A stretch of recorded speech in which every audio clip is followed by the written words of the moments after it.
Hello, so we're here on YouTube once more to examine the wreckage of double game week 32, a game which we promised so much but delivered with the certainty of a Brexit deal. I'm joined today, of course, by Nick, also a guest in Ted, one of the bright young things in the FPL community this year. He's at TedTalksFPL on Twitter, and I believe you're starting a new channel soon. He's also been broadcast on Let's Talk FPL and his YouTube channel. So hi, Ted, how are you? For those who don't know you, can you introduce yourself and let us know a little bit about you? Yeah, cool. Thanks for inviting me on, first of all. It's an honor to be asked to do something like this. So thanks to you guys. Yeah, I run the Twitter account TED Talks FPL. I've only been doing it for about 6 months, but yeah, specializing in sort of visual stats. And I use a sort of model that combines quantity stats and quality stats, so adds that additional dimension. Um, and then from next week, I'm going to be starting a new YouTube channel, uploading videos, specializing in sort of visual stats. But so the main focus of that will be bandwagons after the sort of chip occasions. So I know that we get a lot of these forming over the season, so I know it's useful when to avoid and when to get on board. So yeah, if you guys want to keep an eye on that, then you can subscribe to the channel. But there's no videos on there at the moment. But it's called TED Talks FPL. Forthcoming Yeah, glory absolutely. and gold on the way. And how are you, Nick? How you doing? Yeah, not bad, thank you. Welcome, Ted. Glad to have you on, and yeah, good luck with your future ventures. Thanks, mate. Just to say quickly, of course, we are Who Got the Assist. You can find us on Twitter at WGTA_FPL. You can use Spotify, SoundCloud, wherever you like to listen to. Subscribe. So, as this is a WGTQ+A, we're not going to be doing a proper podcast, especially considering there's only like a couple of days before the next round of fixtures. There's no point, delving too much into the wreckage of the game week, as Tom put it. But we do have, and we'll be giving our thoughts on a few burning questions that we've been asked in the aftermath of this double game week just gone. So we'll get over and done with the double game week reviews. Do you want to start as the guest, Tom, and let us know how you got on? Ted. Ted, sorry. Ted. Yeah, I'm taking over running of this channel now. For God knows how long, Nick. I was just a guest for you, didn't we? Unbelievable. Apologies. Yeah. I'm the host. Anyway. Yeah, I'm happy to kick us off. It looks like Live FPL's saying I've got a score of 96 this week, which is agonising short of that 100 mark. But there we go. It's what it is. And the score doesn't actually matter, does it? There was a few things going on Twitter today about, it's just how much you score more than everyone else rather than the score itself. So it is what it is. Yeah, some of the main ones in my team, Hazard pulled his weight tonight, and Aguero did the business last game. It was a strange game week because we had all those injuries back and forth with like the Rashfords and the Agueros and whatnot. But most of the team is a bit template. I had Edison in goal, a couple of clean sheets, nice. Louise clean sheet tonight, and a bit of a maverick pick with Trippier pulled through tonight with a clean sheet and probably a bonus point I think he got. The only other maverick pick was Martial, 2.7% owned in the top 10k, and he got a solid 10 points. So I'm pretty happy with that, and that moves me up to about 1.3k. So really Very happy good. with that. I just want that triple figure finish. Oh, yeah, It's agonizing. How are you guys doing this week? I'll go second then. So yeah, it wasn't great to be honest on my free hit. I'm a bit down in the dumps about it because I ended up returning only 83 points, and considering like this was a free hit where I had Lions 22 players all playing, I had all the key men in there, the triple Manchester City, like the likes of Pogba and Kane did absolutely nothing for me, and that they were very disappointed. Also had De Gea, and United were an absolute calamity yesterday, weren't they, in defence? And some of my differential picks, Willy Bolly and Coutinho didn't do anything at all after that. Ended up, Hudson-Odoi actually had more points than most of my midfield with 7, and I captained Sterling, not Aguero, so I only got 6 from that. But Hazard got 15, Louis got 8, Schlupp 7. The main man, actually, the same man as last time in the double game week, Laporte was the only sole hero of the team, really, with 17 points, which was pretty decent, I think. Really good return from him. Just goes to show, I guess, in a double game week with Manchester City, he's the only one you can rely on, really, isn't he? Yeah, definitely. He seems to have a bit of a penchant for the double game weeks, doesn't he? It's always worth keeping the door open for the French centre back. For me this week, it's 108 by the looks of it, which is I'm quite happy with, to be honest. After triple captain Kun Aguero got the goal and assist, but didn't get the second game. Went off a little bit early. Like, I know in the context of other people getting threes and other people getting twos from Salah and Sane and so forth, it's not too bad. But the potential was there for it to be so much more. Like, it's 108, which is very good. It just could have been a little bit more. I think it could have been pushed up a bit more if Kun had played that second game. Though by the looks of how heavily Pep rotated, he may not have anyway. So there we go. Yeah, very similar to you guys. I had Jimenez and Rashford though, which is quite good on free hitters who maybe went with Batshuayi, maybe went with Kane, Hazard, Son tonight scoring the first goal. White Hart Lane was very good. Guaita in goal with a clean sheet, and he got a lot of saves tonight as well that pushed me over the edge a little bit. And in the last minute, a bit of fortuitousness. I benched Aaron Wan-Bissaka and put on Ben Chilwell, made an extra 2 points. I would probably optimally, with captain hindsight, would have benched Van Dijk for Wan-Bissaka, but according to an ITK, aka a IDK on Twitter, I've heard that Wan-Bissaka wasn't playing, so I put him on the bench, and I've missed out on a few points, but that would have just been Chilwell either way. All okay. Maybe I might even break the top 500k this season. It's been so bad. Right, let's move on to the first little kind of feature before we go into the questions, and that's the market forces. Just want to see how people are reacting to how everything has gone. Maybe a good barometer of how people have taken the results of this game week and how they're setting up for the next week, which is what a few of the questions are about today. Nick, you're the man across the numbers. What are you seeing in the NTI data at the moment? So, yeah, what I'm seeing, it's not really linked to what actually happened at all in the game week. It's all about the next game week. People have quickly forgotten about the doubles and they're looking at the game week 33 blank. And, they're bringing in players that are obviously playing. That means the likes of Aguero is being sold quite heavily, which is perhaps no surprise considering he's got a knock and he's injured. But we're also seeing quite heavy sales for Pogba. And Jimenez as well, which is a little bit of a surprise. So Jimenez has had 44,000 transfers out, which obviously he's had a pretty decent game week, but he has no game in 33.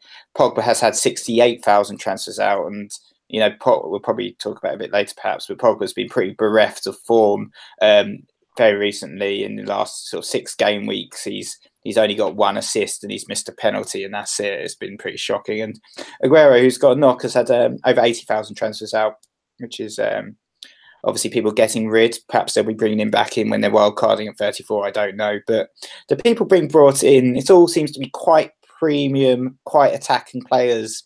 Not too much move in terms of the defenders this week. Mane is the most transferred in player with 57,000 transfers in. Perhaps he's one of the picks of the bunch. Definite option for the captaincy next game week. We're also seeing Vardy transferred in, 43,000 transfers in.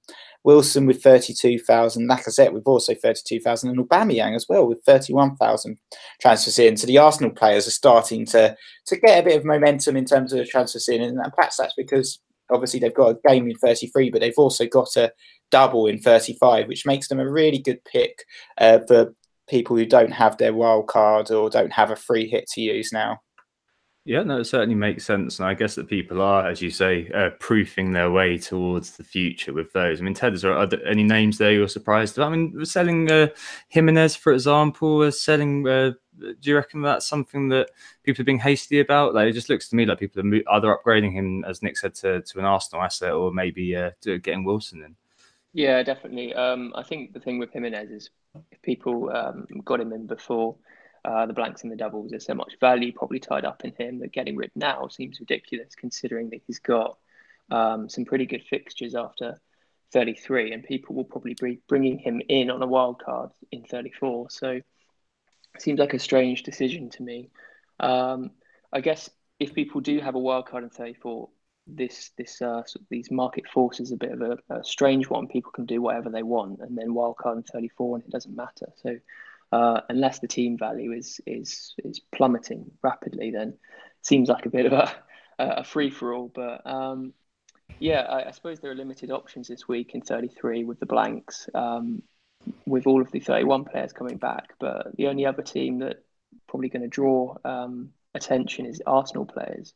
They seem to be in good form and up to third in the table now. So the likes of Kolasinac, Lacazette. Down to fourth again. Oh, are they down to fourth? Yeah. As a Spurs fan, I thought I'd point that out. But so, Arsenal do have a game in hand. Don't want to offend anyone. Yeah, but they're still in decent form. So yeah. And some really good fixtures from 33 onwards, actually. I don't think they play a top 4, top 6 side for the rest of the season now. No, they don't. It's all good. It's all good for Arsenal, actually. It's just the horrendous schedule, which we're going to talk about in a second. All right, great.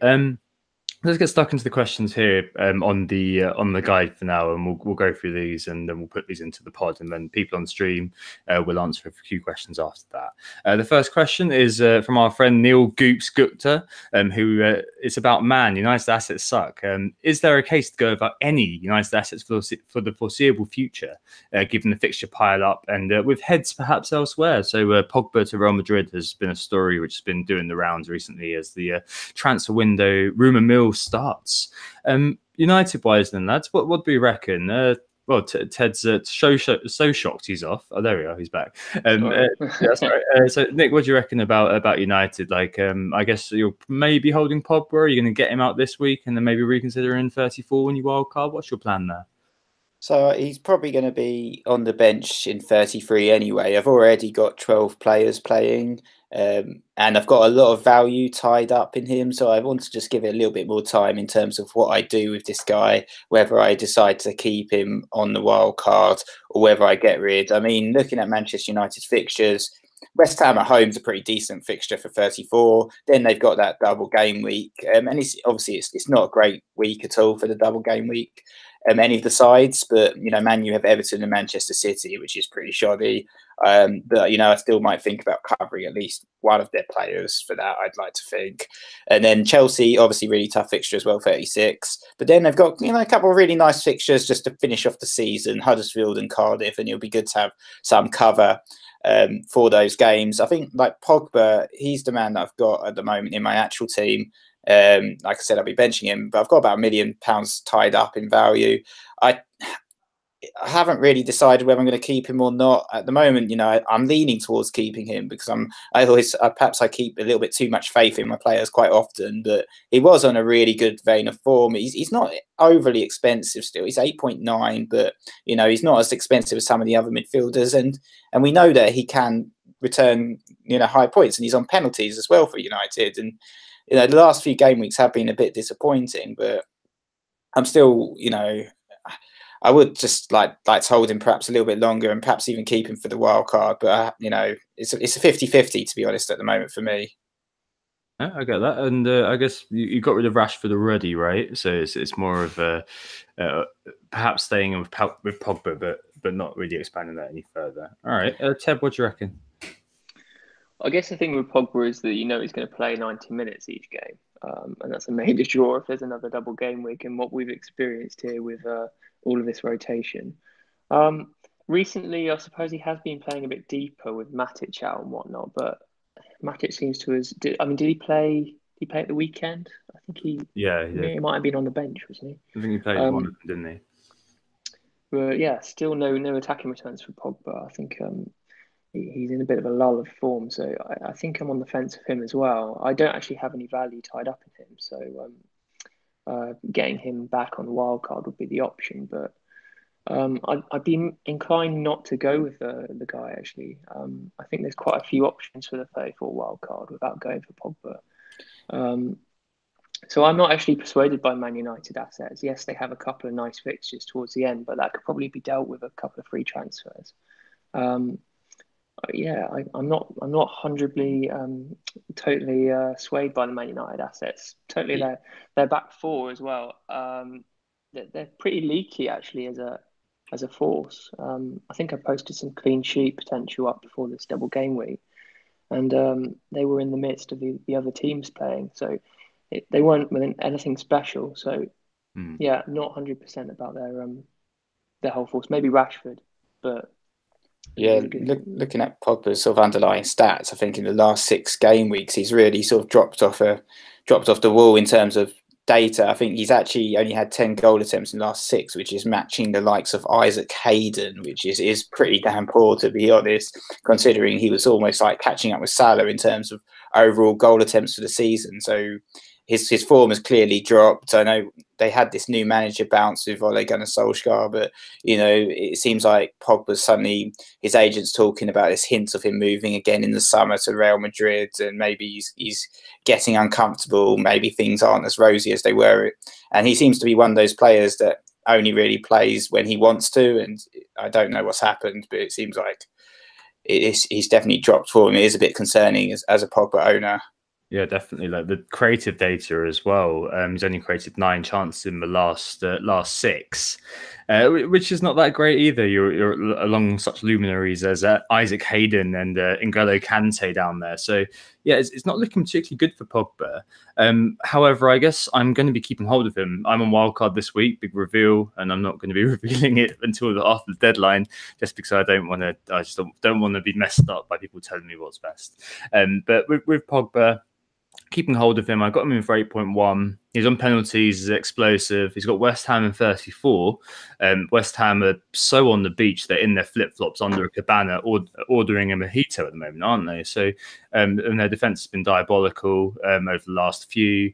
He's going to play 90 minutes in that game. He's probably going to play 90 minutes in the double in 35.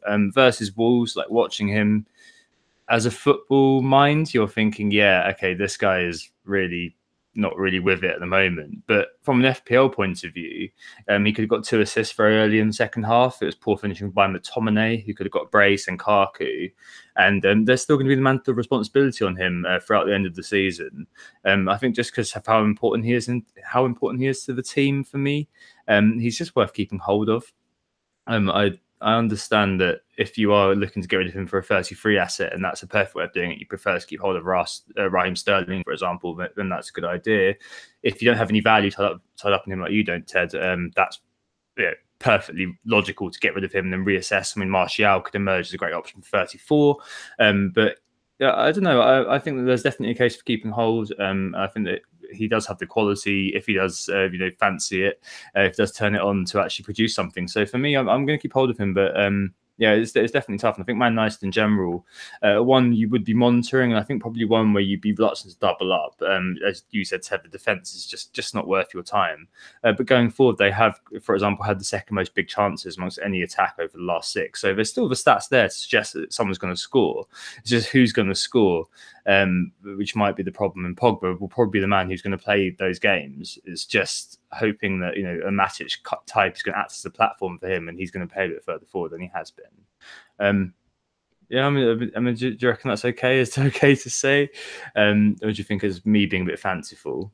No, I totally agree. I think another point is that Man United has been chopping and changing players for maybe the last 4 fixtures, maybe with injuries and Lukaku coming back.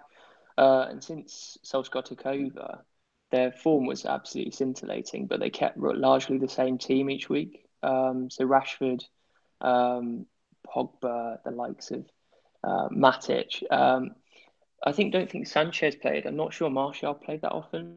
I might be wrong there. I'm not sure. He had a dodgy Coco van, I think, and missed the midweek game. Remember he lives 5 minutes from the stadium. He makes way there debacle. Yeah. I think they've also missed Herrera as well, haven't they? He was playing quite a lot of that period in time. Yeah, again, he's been on and off, hasn't he? But I think if they get the same team out every week, they're not a Man City. They can't change it every week and win. I think they need some consistency, and then possibly Pogba becomes an option again. No, it certainly makes sense. I guess on Man City, that's nice to segue on to the next question about City run-ins. So FPL Osmo asked us who the best Man City assets to have are for the run-in, shockingly enough.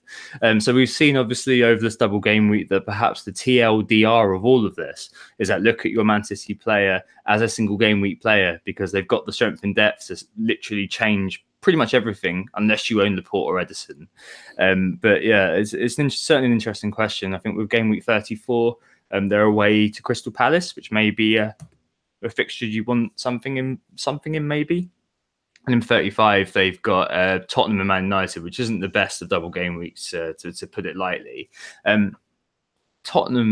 Spurs City cover then, guys. What's the view? Are you even going to do anything there? Like maybe there is a case. I remember over Christmas, for example, Villa went without any City cover and just had Edison in goal. Like, is that even viable? Or would we want one maybe just in case? Nick first. So I think actually for me, I'm genuinely thinking of tripling up on the Manchester City assets as part of my game week 34 wild card. Tripling up? Yeah, I don't see why not. They're going to be going for the title. So game week 34, they've got Crystal Palace, like you said. You know, that's a really decent fixture. And I'm probably going for the same guys, Laporte, Sterling, and Aguero. And as long as Aguero's fit. But yeah, Crystal Palace has a great fixture. Then in 35, the good thing about this double game week is that Pep's not going to be playing the B team. He's going to be playing his best team against Spurs and against United, which means that I'm pretty sure that Sterling's going to start both, Aguero's going to be starting both, and Laporte will be there, of course, as well. So why not back Triple City on my bench boost? And then 36, Burnley. 37 Leicester at home, which is always a nice fixture. And then they finish off the season with a Brighton away match, which they might be playing the B team if they've already won the title. We'll have to see. Or they might be playing their best team if they're still challenging for it. But for me, I think Manchester City triple up is what I'm going for. So obviously you disagree a little bit there. You think that's a little bit aggressive. Yeah. But I want the best players and I want the best players in my FPL team. And, for this bench boost in 35, and Manchester City are the team with the best players, apart from perhaps some of the Liverpool ones.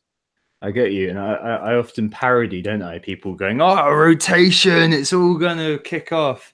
But looking at the days between fixtures for Man City, you do have to look at that and think, well, you're going to be buying a player for perhaps one of the games because, like, you've got the Crystal Palace game in game week 34, 2-day break, and then Spurs in Champions League, 2-day break, Spurs in the Premier League, 3-day break, and then the Manchester Derby. Who's going to be fit enough to play all of those games? I think maybe we're going to see the B team in the Crystal Palace game, and then the same team plays all three of those. I mean, there's not very much rest in there. How's that going to work? Like, he's got to manage his resources, right? There's no way that he's going to just put out the same team. So you're going to be looking at your players being single game week players, right? Well, that's the problem you've got for all top six teams. So you could say, okay, I'm going to go for none of the top six because of that, or a mixture. But then you're talking about teams being on the beach, not being playing. Then you say, okay, you're just going to load up on the teams in the relegation battle, perhaps, which there's not much of a relegation battle going on at the moment either. So It's quite a tough one. There's going to be rotation, perhaps, all through the league. So you could say about any team, really, I think. Yeah, I know, but you've got more days for a lot of the teams. So, for example, Man United play Barcelona on the Tuesday. They've got 4 days until the Everton game. So there's a little bit of a time for R&R there. Same like Chelsea get 3 days, Liverpool get 3 days and 4 days after the Cardiff game.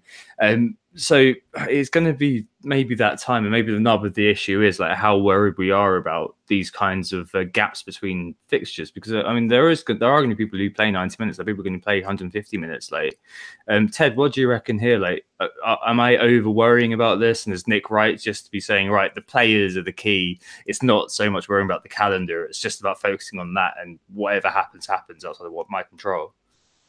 Without sitting on the fence here, I think you're probably both a bit right there. I agree with certain points. No, it's a Lib Dem in our midst by the looks of it. You're all right.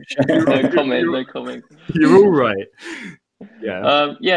I had a play around with the wild card for 34 actually, and I ended up with a team which didn't have Aguero in it, which was a bit scary because he's like a key asset. I went for Sterling and I went for Edison. I quite like the double up with Edison and Foster as a goalkeeper rotation. Well, not rotation because I think you play Edison every single game, but Foster has some really excellent double game week fixtures: Huddersfield away, Southampton at home. Laporte is the other option that he plays every single game. I don't think he tends to get rotated regardless of the amount of days between fixtures. The other thing that we have to factor in is if we're loading up for players on a bench boost in 35, we have to keep into account the team value. So if you load up on Sterling and Aguero and Edison and whoever, if you go for 3 expensive City options, then you're going to be limiting yourself for your bench options. You've got to get 15 decent players out. So there's a lot of forward options, I think, for the 34 wild card. You've got the likes of Lacazette, Aubameyang, and then you've got Jimenez, and then you've got Deeney even at Watford. He's got some good double game week fixtures. You've got Harry Kane, and then you've got Sergio Aguero. There's maybe 6 or 7 possible forward options I think people are going to go for. So yeah, Aguero is a great option, but can you get everyone in? No, you can't.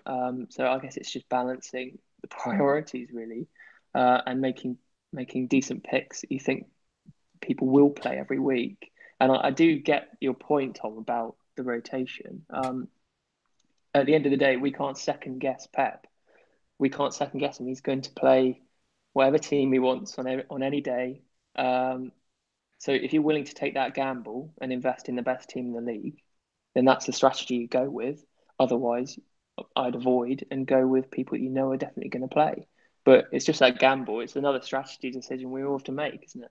Yeah, certainly makes sense. I think that, like, just to throw a name out there, my favorite bit of creative Belgian, Kevin De Bruyne, might be one that people could be looking at. Like, if you want the vague security of starts, he started the last game, played 74 minutes, and played a lot in this game as well. And I think I saw at one point he'd only had 4 touches in the in his own half. So definitely a player who really has to make up for lost time in this season, and may well be fielded quite a lot as kind of given 70-80 minutes in every game, just to set the tempo, get City that early 1 or 2 goals just to put the game beyond doubt, and then withdrawn. But yeah, it's certainly quite a difficult time for FPL managers. I mean, Nick, just to bring you back in here, I mean, with all that in mind, then with other kind of options, as Ted has mentioned, being on the table, do you still think that it's just got to be City? Is it just because of their performance over the course of the season that's just convincing you they can still fight on all fronts and give you points regardless of the minutes? Yeah, I mean, at the moment, you've got to look at who has a double. I think you mentioned some really good Watford assets. I think Watford would be a team that's worth covering for sure. And I'll probably be looking at a double or triple up on them as well, including perhaps Foster as a second goalkeeper. I'm still a fan of the triple City. I think Ted made some interesting points about Aguero. I might even be tempted by like a sort of defensive double up or something like that with Edison and Laporte maybe on my wild card, and mix things up a little bit there and just go for one attack and maybe your Sterling or your Aguero. I think it's definitely worth covering that City attack, and those are the best guys to own, and I still think that they're going to be critical to City's success in the next few game weeks. And Pep is going to flog them to death. They got a bit of rest tonight, and this was considered their rest game.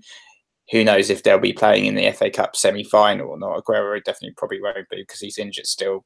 Sterling might, or he might be considered rested for that Brighton game as well. But I still think Manchester City are going to be critical and critical to the end of the season to our FPL successes. So they're probably going to be the team that I really want to cover. I look at the 35 fixtures and it is a question like Liverpool have Cardiff, Chelsea have Burnley. They're single game weeks. Can the single game weekers cover the double game weekers that the likes of Pogba and Manchester City assets? They could potentially, but I think for me, Manchester City assets still with their fixtures and with their team are key. So maybe it'd probably be a triple up, but maybe I might have been persuaded to go for 2 defenders rather than 2 attackers to save a bit of money and allow me to afford the likes of Harry Kane, because Harry Kane has Huddersfield in 34, which is a really nice fixture. Yeah, it definitely does. I think bearing in mind how Kane's done tonight, I'm maybe a little less worried than I would have been, and because of the same fixtures basically for Spurs playing City 2 days before and then playing City again, I'm beginning to wonder whether I really want Harry Kane. But he is a little bit different from City players, isn't he? Because he's going to play every game, almost definitely. Q Llorente starting against Huddersfield, of course, but you'd be thinking he's going to play every game. I didn't even say it. So I mean, I just don't. I don't know. Like he's looking like the sort of player who. I mean, they've got a slightly better double up in 35. They've got Man City away, which isn't great, and they've got Brighton at home. And if he's chasing the Golden Boot, for example, we know that provides an incentive for him, and he might be kind of a fairly kind of safe captain for that particular period too.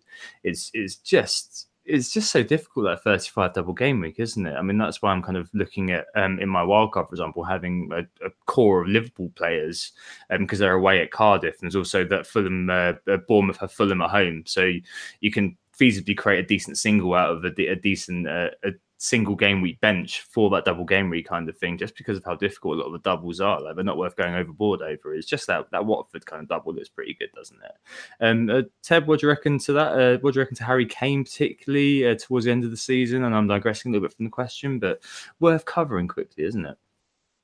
Definitely. I had Kane in my final sort of bus team for the wildcard in 34. I think even though he hasn't really done too much in recent weeks, I think we know he has the potential to go crazy on any team.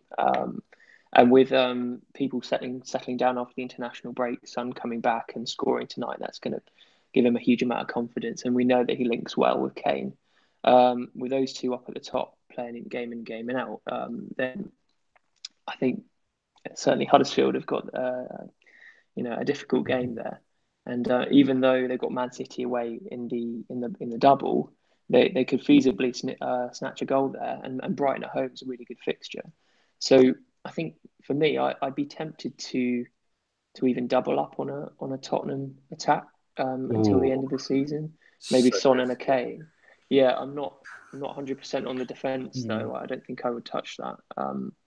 But yeah, Son and a Kane. That we know that they had that purple patch about 10, 11 game weeks ago where they actually just went crazy. If they've got the fixtures to do it, there's no reason why they can't do that in the new stadium. So that's certainly an option that I'm considering, but I'm not sure if I go through with it. I think it's a bold move. So, yeah, I think it's an interesting one, this double game week, because I think we don't have to just plan for the double game week with a bench boost, so 15 players. We have to plan for the end of the season as well. So some certain single game weekers like Liverpool, as you mentioned, Tom, are really, really decent shouts. Cardiff away, Liverpool don't rotate much, certainly that front three. I don't think there's any reason to ignore them. We know that single game weekers can do just as well as double game weeks in terms of the rotation risk. So I think I might go with a couple of Liverpool players like a Robertson or an Alexander-Arnold, and then maybe a Mane. But a thought I had earlier today was, can I really go without Salah? He's one of those players that if he starts scoring again, he's difficult to get back in. And then I'd be really messing up my wild card, and I think everyone would panic. So what do you guys think about Salah? I think it's an interesting one. Salah. That's what we seem to spend a lot of time on this podcast talking about. I think, as I said last week on the pod, that we seem to fret about Mo Salah at least 3 or 4 times per season. Look, like, at the end of the day, yeah, the stats are always going to be there on Mo. However, as a game asset at the moment, if you look at most of the measures which are related to points and my fear of Mo Salah, the ownership has now dropped down to 35.7%. So it's just 4% less owned than Mane is. So at the moment, he doesn't justify the extra money. At the moment, judging by the outputs that he's created, despite judging by last time's stat analysis, the outputs he's creating are the same stats, but he's not doing as much. No penalties, for example. He's not worth the money at this moment in time. But if he scores, and as you said, people start to panic, and then the ownership rises to 45, rises to something else, maybe you've got a case to be worried. The counterpoint to that is you've got the Southampton game this week, and if you don't have him, and you've built a Mane team like I have, and a lot of people may well have by now, then I wouldn't be too worried, because in game week 34 he's then got Chelsea. Game week 35 he's got a single game week, so it's only game week 36 and I'm going to begin to start to really worry about it, because losing that extra 3 million to get rid of him for Mane is such a massive enabler for the rest of your team. Like, the quality just goes up. especially if you're looking at a bench boost in 34, having that extra £3 million around your team. That is really useful for a bench boost wildcard people, double game week people. I can't really see the case for, unless he's going absolutely bananas, which he's not right now, for paying for him. So really, right now, it's not worth it. If the ownership does balloon and he does start to knock it out consistently, then I'll reconsider. I think Nick probably the same as last week, aren't you? And you're captaining him this week, but then on the wild card, have you had any second thoughts? Are you going to keep him? I'm probably so. The one Liverpool player that I'm definitely going to keep and I'm very happy with is Robertson, and he actually got 8 points this game, which is actually a pretty decent score considering he'd been the joint second highest in my defence if I'd have kept him. And he's now got 10 assists for the season. That's double figures for a defender. That's pretty damn brilliant. And he's outscoring all forwards in the game currently. So he's outscoring every single forward. You know, he's outscoring Aguero by 4. He's outscoring Kane by 19.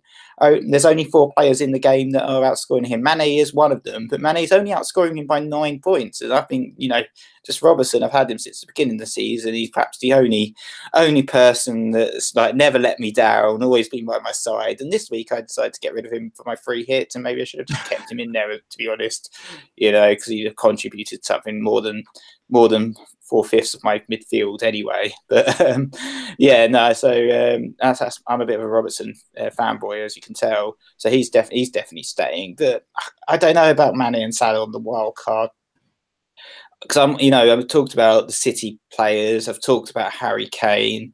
You know, I'm also looking at that Arsenal double game week at Crystal Palace and Wolves and thinking, I might fancy a bit of Laka, might fancy a bit of Aubameyang in there as well. And, you know, like Ted said, you can't own all of these players. So maybe Mane or Salah will have to be the fall guys. And I've got them for 33, unlike you, Tom. So I can enjoy them both for that Southampton fixture. Then I can ditch them for Chelsea. You know, take the gamble that they're not going to outscore my double game week players when they play Cardiff away, which inevitably they definitely will, and then look to bring someone back in for 36 against Huddersfield at home, and I might try and bring either Mane or Salah and figure out some move to get either one of those guys in, so I can even throw the triple captain on them for good measure. Yeah, no, all right, fair enough. No, I'll have Mane. I won't have Salah for this game week to come. But yeah, no, sounds like you're waiting to see what happens. Whereas I've already jumped the gun. I will have 3 Liverpool this game week. By the way, I just won't have Salah. I'll have another defender instead. I'll probably have Robertson and maybe Van Dijk or TAA. I'm not sure yet. Right. So I mean, we'll talk about game week 34 next week with FPL family who are joining us, which we're looking forward to. But let's have a look at game week 33, the blank game week to come. Round 2 for me in terms of people playing the orthodox strategy versus mine. I free hit in 31. I'm wildcarding this week, whereas everybody else has planned for 31, dead ended into 31 and 33. So it'd be cool to see what happens. We've got a few questions on this. Tack Hart asks, he says that he can get 11 out in the game week 11 with just 1 free transfer, but asks, is it worth a hit to field more players, to optimize given the paucity of assets out there? FPL Rick asks, what's the best for game week 33? A few people are not really too sure how they're going to approach it, like whether they just kind of leave it, because for a lot of people you've got the one luxury transfer, don't you? So might be worth kind of talking about. For me on wildcards, it's a little bit different, but what you guys are doing this week, how you're set up, and perhaps what transfers you're making as well, because that seems to be a bit of a head scratcher for some people. Ted, what are you doing? So I free hitted this week, so it goes back to my team for 31, and I've got 11 players playing. Triple Chelsea, triple Liverpool, triple Leicester. I was a bit worried about Chelsea assets before tonight's game, so it's good to see that they've sealed a 3-0 win. I think my transfer this week will probably be a Fabianski to another goalkeeper. I haven't decided which yet. I quite like Dubravka home to Palace, but I mean, are you going to remove Fabianski there? Like, he looks like the only West Ham player who's actually bothering to do anything, and like he's probably going to get saves, right? He's going to get saves against hopefully not a pen save, but he's going to get saves, right, against Chelsea. So yeah, I mean, the return fixture was 0-0 at the London Stadium, wasn't it? And he played an instrumental part in that, and I think he ended up with like a double-digit score. So I guess the history is there, but I guess we don't really have to go on return fixture history to make that decision. Chelsea away for me, just I can't see West Ham keeping a clean sheet there. But it's always the way. Once you remove a goalkeeper and they've got a bad fixture and they end up with a double-digit score, and yeah, and your goalkeeper virtuoso performance, 12 saves. That'd be classic Fabianski, wouldn't it? It would be. What about Schmeichel? Maybe Huddersfield. Osmo's just said he did get 11 points against Chelsea in the other fixture this season. No, sadly, I can't bring in a Leicester, a Liverpool, or a Chelsea goalkeeper because I've tripled up on them already.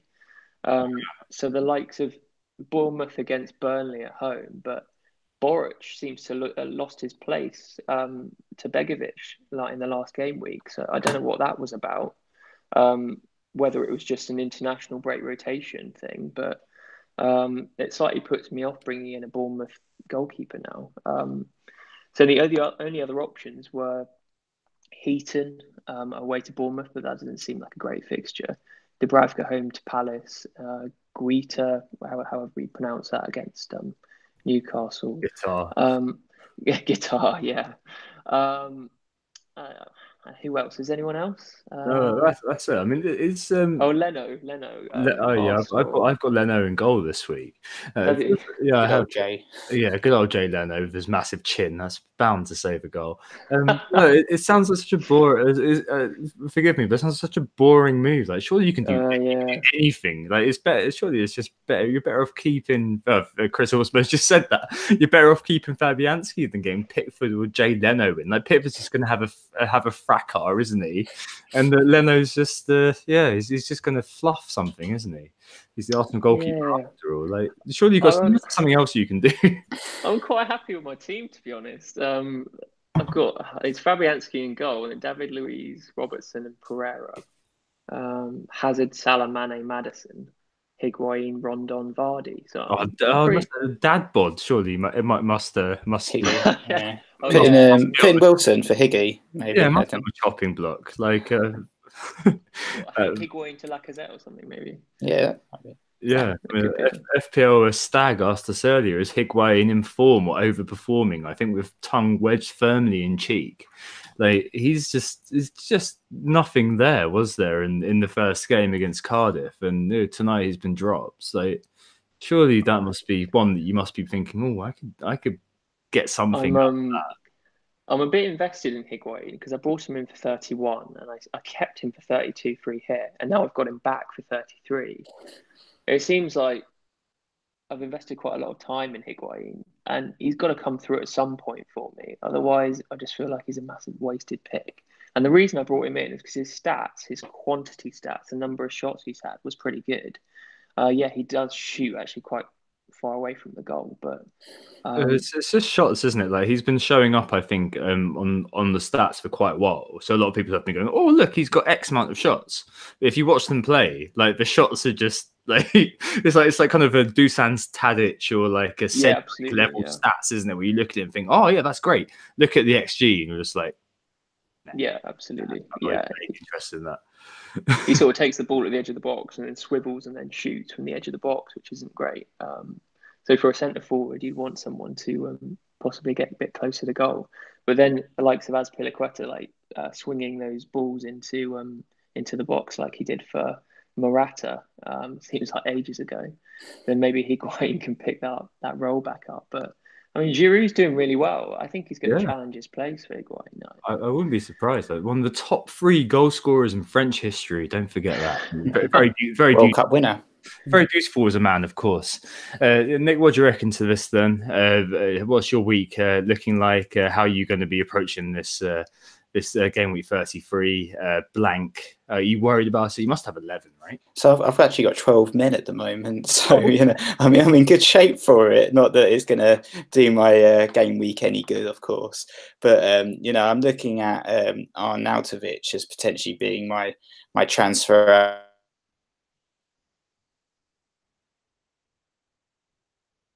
so it's not the best game to have, of course. And he's been a bit of a rotation risk in recent weeks as well with Hernandez, and he's just a bit of a liability, to be honest. So I think Arnie's probably going to be the man that goes, if anyone in the team. I do have Fabianski like yourself, Ted, but I think I'm going to be sticking with Fab in goal. I'm quite happy with his performances and how he's been doing. I mean, I'm not happy with his performances, but at least when they sort of concede, he tends to pick up a save point. You know, he's had multiple threes in a row. I think he did, didn't he? And the Huddersfield game was a bit disappointing. But in terms of Arnie replacements, I don't actually have the budget for Vardy, which is a bit disappointing. I've got a bit of surplus in the account. I've got 1.6 million in the account, but I can't do a straight swap Arnie to Vardy. So it's an interesting question from Tack about taking a hit, but I think I'm going to resist the hit. It'd be quite nice to have Vardy in my team because I've Leicester have Huddersfield away. Currently, my only Leicester coverage is Pereira, who's been an absolute troll. I think he got 6 points in the 5 game weeks that I played him, and then obviously I didn't have him this week, and he outscored them all with an 8-pointer against Bournemouth at home, which is a complete joke.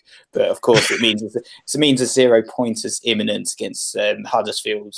Absolutely. But yeah, at the moment he's my only Leicester cover. So I did look at Leicester players, but I'm very happy with midfield. I've got Mane, Salah, Hazard, and Brooks in midfield.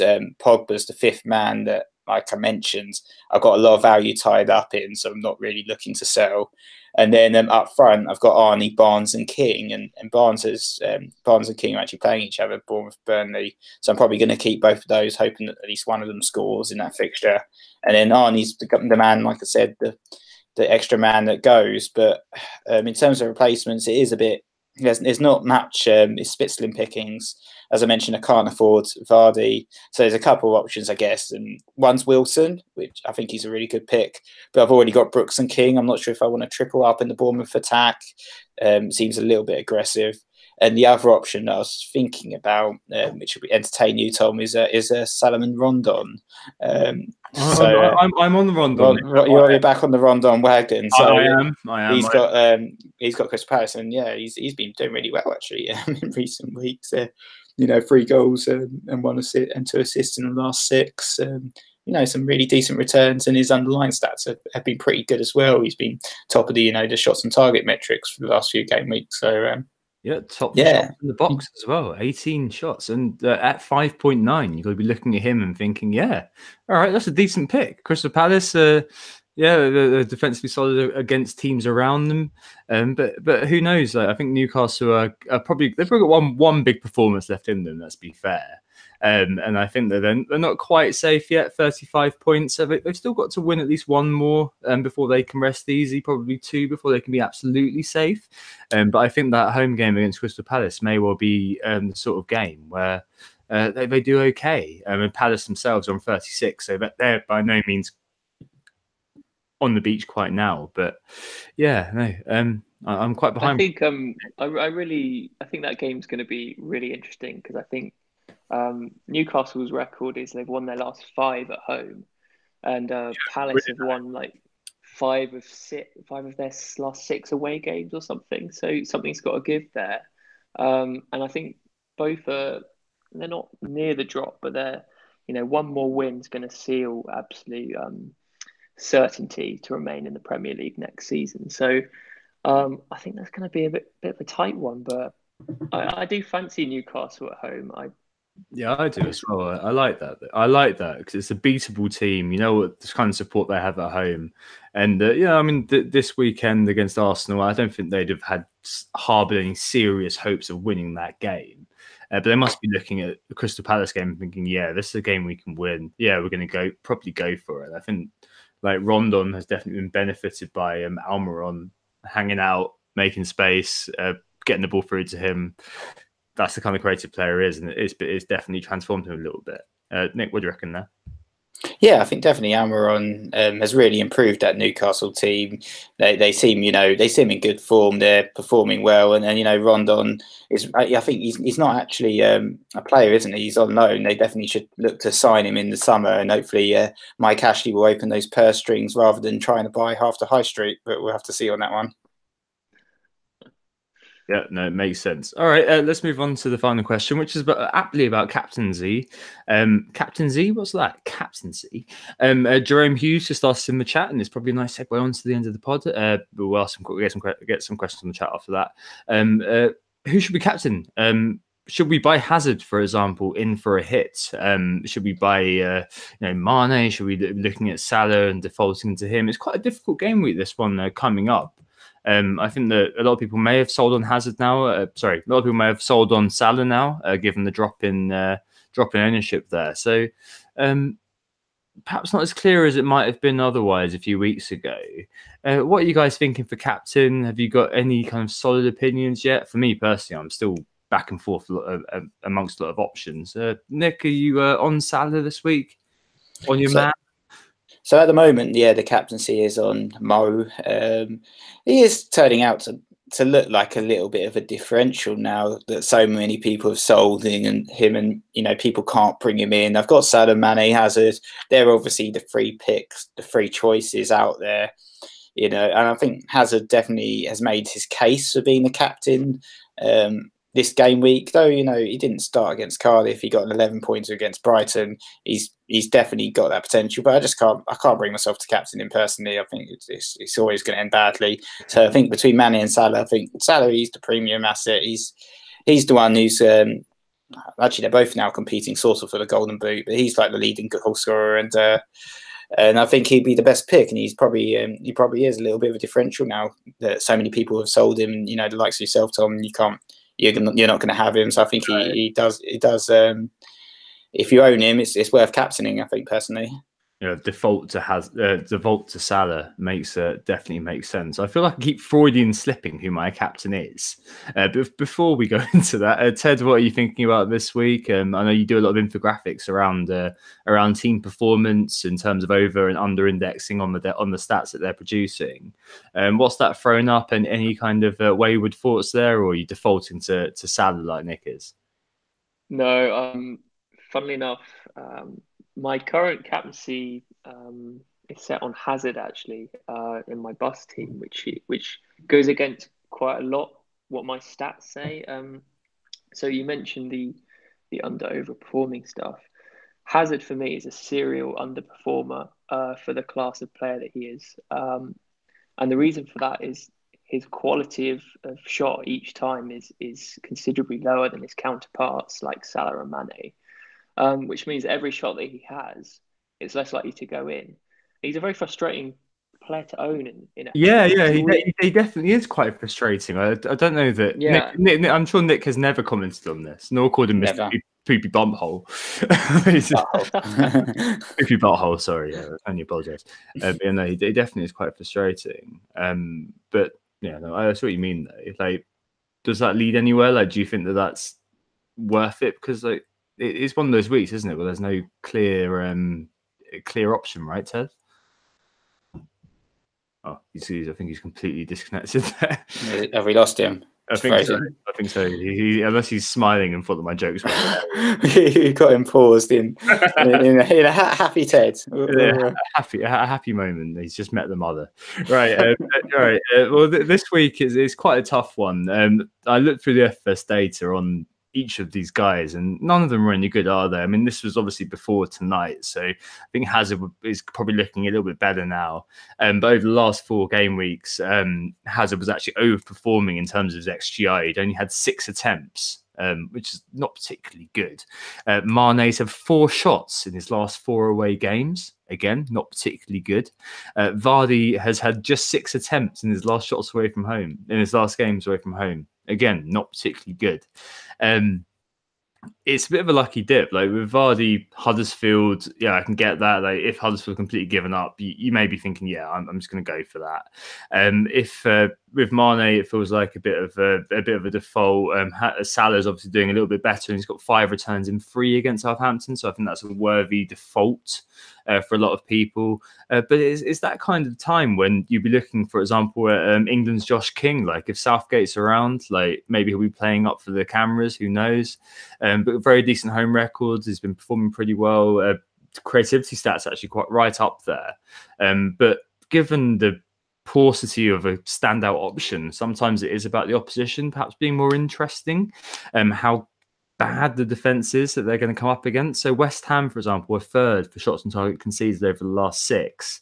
They've also had the most big chance conceded with 23. I'm thinking that that's probably worth thinking about. That they really just do not look like they care anymore. They've got their 40 points after that win against Huddersfield, and I think that that's basically it. They're done for the season.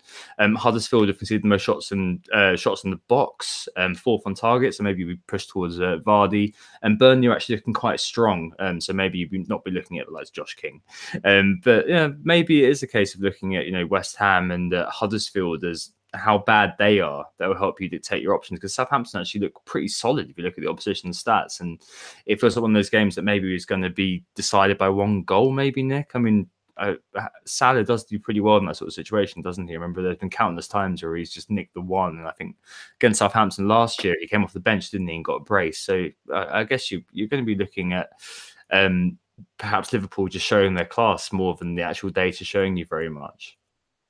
Yeah, potentially. I think there's a paucity of options this game week, and maybe I'm already tripled up in Liverpool, doubled up in the attack.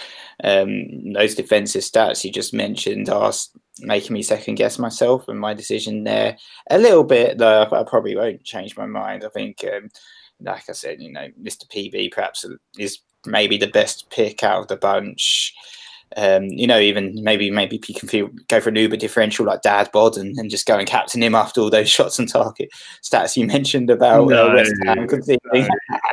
I'm joking, firmly tongue in cheek like yourself a little bit, but it could be a good game week for him, to be fair. So it might be if you own him in your team like Ted does, maybe I wouldn't sell him, even though we were kind of encouraging him to sell him a little bit earlier with the risk of Giroud. I think FPL Booster mentioned Giroud and whether he'll start in the chat. Only really Sarri knows who he's going to pick week in, week out. But Sarri has worked with Higuain back at Napoli, and they've worked well together. And he did very well when he used to play at Napoli. But the Premier League is a very different league to Serie A. But I've gone off a bit of a tangent again. Thinking back to the captain's pick, I think Vardy is a really good shout if you own him. Definitely a very interesting pick. But I don't own him. Unfortunately, I can't get him in. So I probably will be sticking with Salah at the moment, even though Hazard has made a case for himself this game week. Yeah, I think a last Hazard is where I'm sitting. And Ted, we lost you. I thought you offended by the idea of me mentioning Hazard. I think there's been a good point made in the chat, which I'd agree with, which I was about to almost say, which is with Giroud on, as Nick just said. I think that Hazard is definitely a perhaps different beast than he is with Higuain. I think Always Cheating mentioned this week that Giroud is renowned for his back to the goal sort of thing, whereas Higuain is renowned for his in the box sort of play. And it just looks like Giroud just completely seems to complement Hazard's game. So that might well be it. And I may be joining you, Ted, on Hazard. So transfers this week. Now we've kind of talked about the captains. I'm on wildcards. I'm going to probably put what I'm doing up on Saturday just because I don't really want too much interference. I'm going to show Nick and a few other people tomorrow night at the drinks. But other than that, I'm going to keep it to myself because last year I put my wildcard out there and I think I managed to get myself talked into things I didn't really want to do. Call it weak, call it a propensity to listen and empathise with other people. But I want to trust myself this year rather than putting that out there. But yeah, I'll have 11 this week, and I'll have a very, very strong look in 34. And I think in 35, I'll have 12 double game weekers and then 3 single game weekers in Robertson, Mane, and King. Right, what are you guys doing this week then in terms of transfers? We've got the captains out of the way. Nick, what are you doing first? So I've already kind of talked about it a little bit. I'm probably looking at Arnie going out of the team. He's going to be the main full guy. Everyone else I'm pretty happy with. I'm quite contented with my 12 men that I've already got set up. But yeah, Arnie's probably the man that goes, and it's likely to be Rondon of all people that comes in. Rondon? Nice fun and games. So Ted, what about yourself then? Well, you guys have Well, I'm not sure you have persuaded me actually. I'm pretty sure I'm going to stick to Fabianski out for Dubravka. I don't think anyone's going to own Dubravka, so I think he's a nice little differential actually.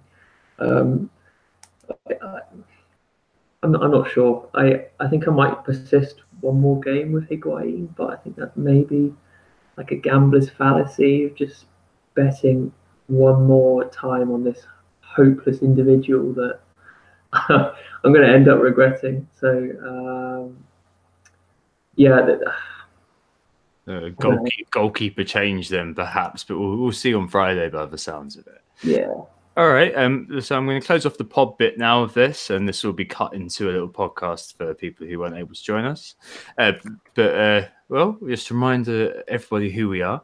We are Who Got This. You can find us on Twitter at WTA_FPL. Nick?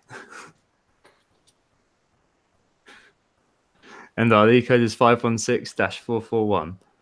Yeah, thanks guys for listening. Ted, pleasure to have you join us today for this pod. Pleasure to be on. Thanks for inviting me, guys.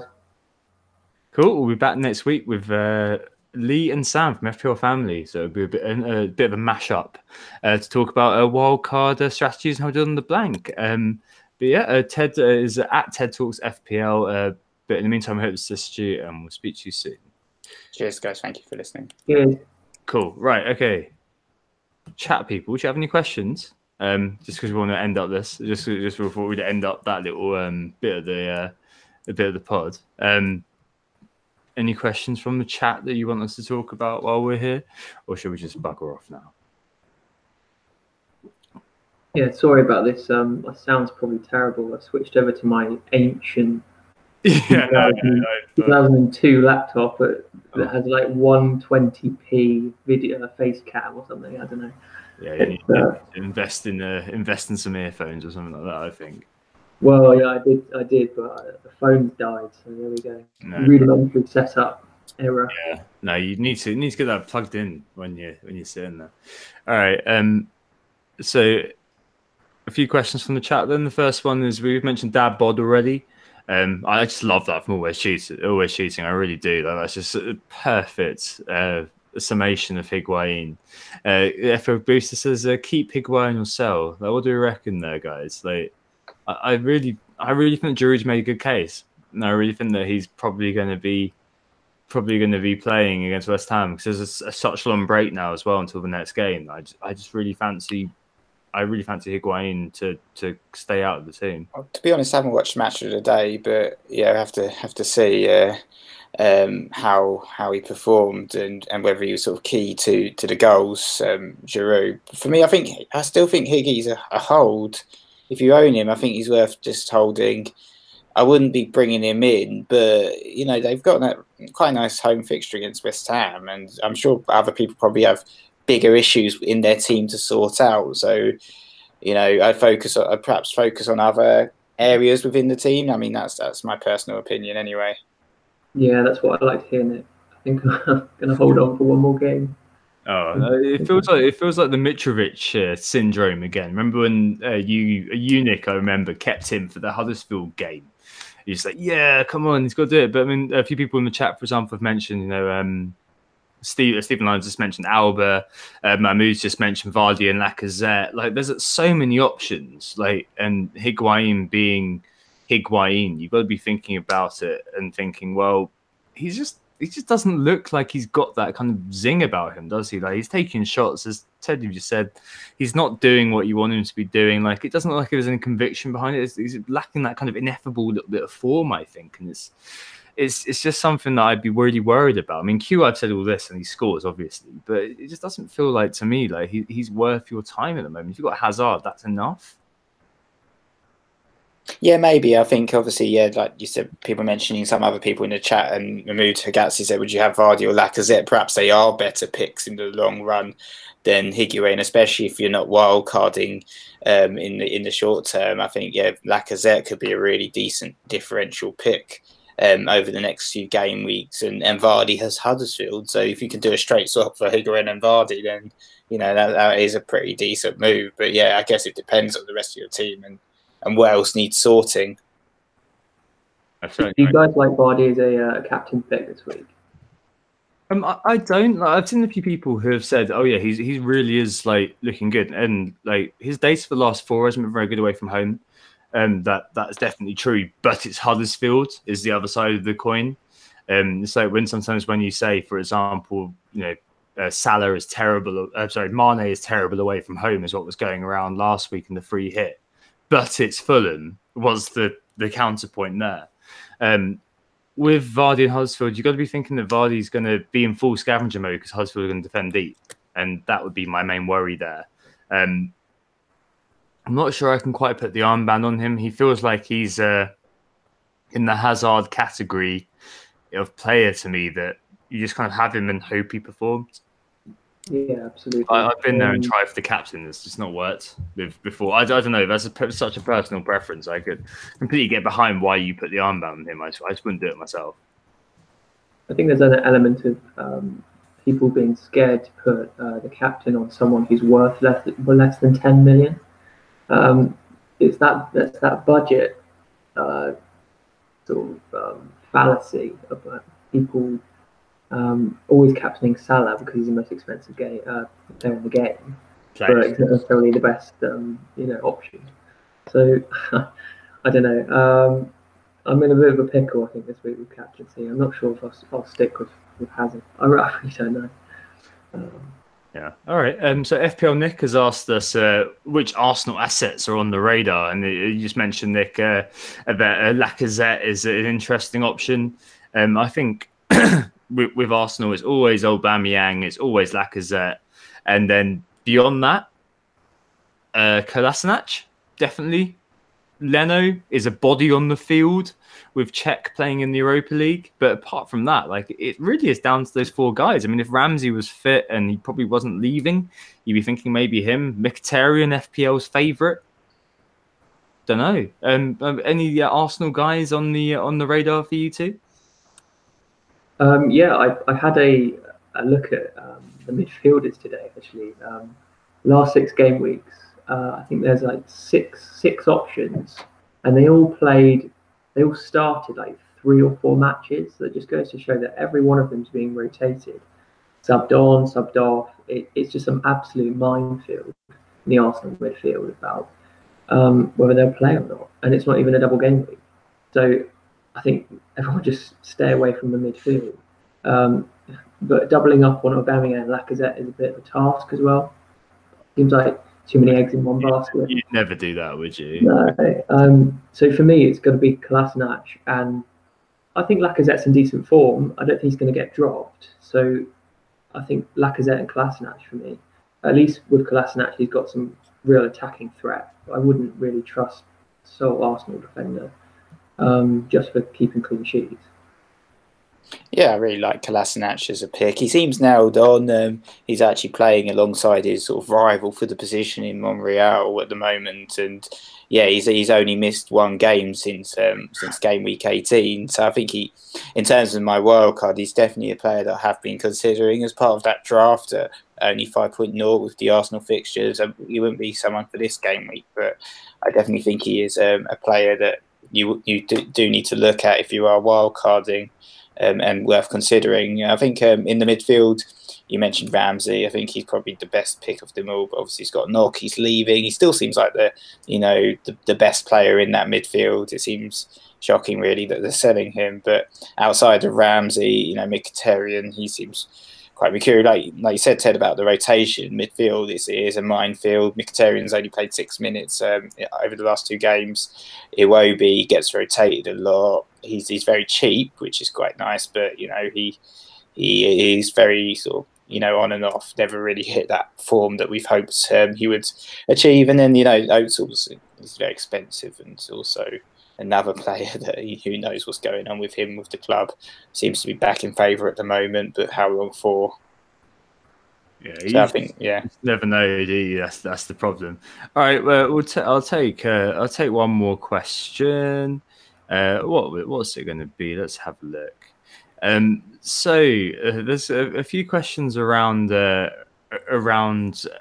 strikers. A few questions around Salah and Mane that we've probably spoken about a little bit.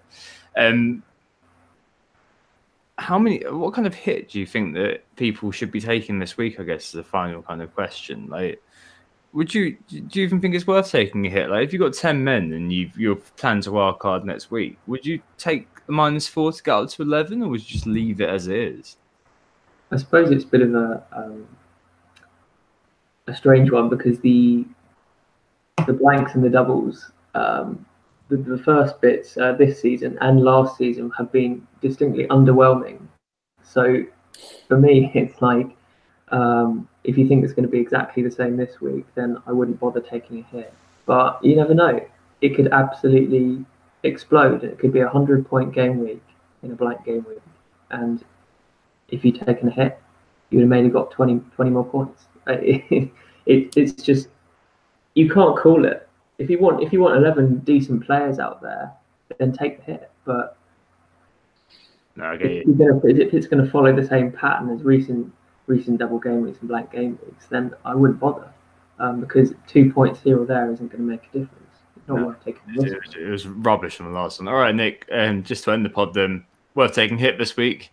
I think it does depend on your team, which is sort of my go-to answer at the moment. But if you've only got 9 men, you're missing the likes of Mane and Salah and Hazard, then by all means it is worth taking a hit, I think, for those particular guys, but not just for your sort of 11th defender in the team, just to get 11 men out. Like Ted said, the blanks haven't been particularly amazing this season. Doubles haven't been particularly amazing. So, you're probably just going to hamstring yourself by having that -4 already, just to sort of bring in the same players and copy everyone else's team. But it might, if you haven't got your wild card and you're thinking, I could take a hit to bring in an Arsenal player, and I'm also setting myself up for 34, 35 double game weeks or something like that, then you've got a long-term strategy in mind, and by all means maybe just go for it. Yeah, absolutely makes sense. All right, let's end it there then, guys. Thanks very much for joining me. Thanks very much in the chat for being there and interacting with me throughout the stream. Thanks, Ted. Thanks, Nick, and we'll be back on Tuesday this week. All right, take care. Thanks, guys. Cheers. Thanks for listening.